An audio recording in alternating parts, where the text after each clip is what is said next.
আজকে আমরা যে টপিকটি নিয়ে আলোচনা করব এটি হচ্ছে প্রণালী।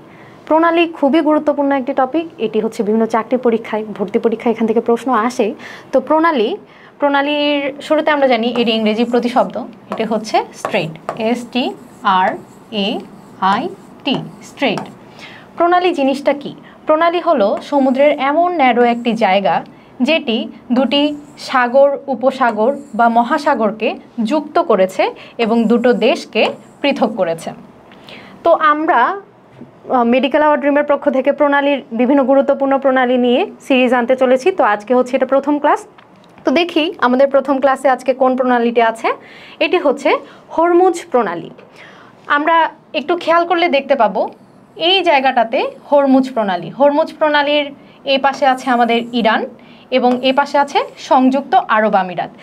ইরান এবং সংযুক্ত আরব আমিরাতকে পৃথক করেছে হরমুজ প্রণালী এবং হরমুজ প্রণালীর এই পাশে আছে ওমান সাগর এবং এ পাশে আছে পারস্য উপসাগর।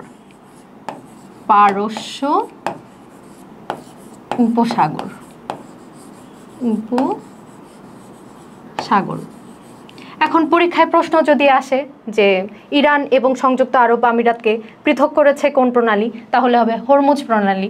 এবং এভাবেও প্রশ্ন আসতে পারে যে হরমুজ প্রণালী কোন দুটি সাগরকে যুক্ত করেছে, তখন অপশনে যদি থাকে ওমান সাগর এবং পারস্য উপসাগর, তখন সেটিই হবে উত্তর। এখন হরমুজ প্রণালী নিয়ে একটি ইম্পর্ট্যান্ট ইনফরমেশন আছে, সেটা দেখার জন্য আমরা একটু মানচিত্রতে যাব।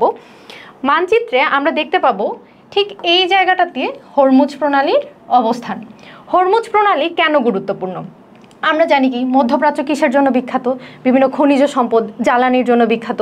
এখান থেকে বিশ্ব বাণিজ্যের যে মোট জ্বালানি তার 21% রপ্তানি হয় এই হরমুজ প্রণালী দিয়ে। অর্থাৎ ইরান, ইরাক, সৌদি আরব এইসব জায়গাগুলো থেকে যেসব খনিজ পদার্থ বা জীবাশ্ম জ্বালানিগুলো যেগুলো যায় এশিয়া পথে বাণিজ্য করতে বা যে কোনো জায়গায়, তার 21% যায় হচ্ছে এই হরমুজ প্রণালী দিয়ে।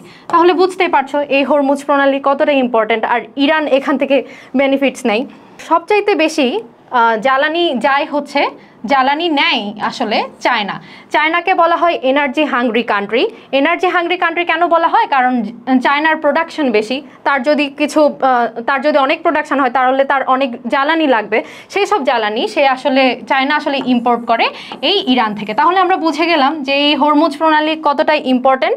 তো আজকের ক্লাসে আমরা হরমুজ প্রণালী, খুবই গুরুত্বপূর্ণ একটি প্রণালী সম্পর্কে অনেক কিছু জেনেছি।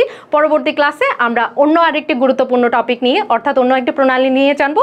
ততক্ষণ পর্যন্ত তোমরা মডের সাথেই থেকো এবং পরবর্তী ক্লাসের মধ্যে চোখ রেখো।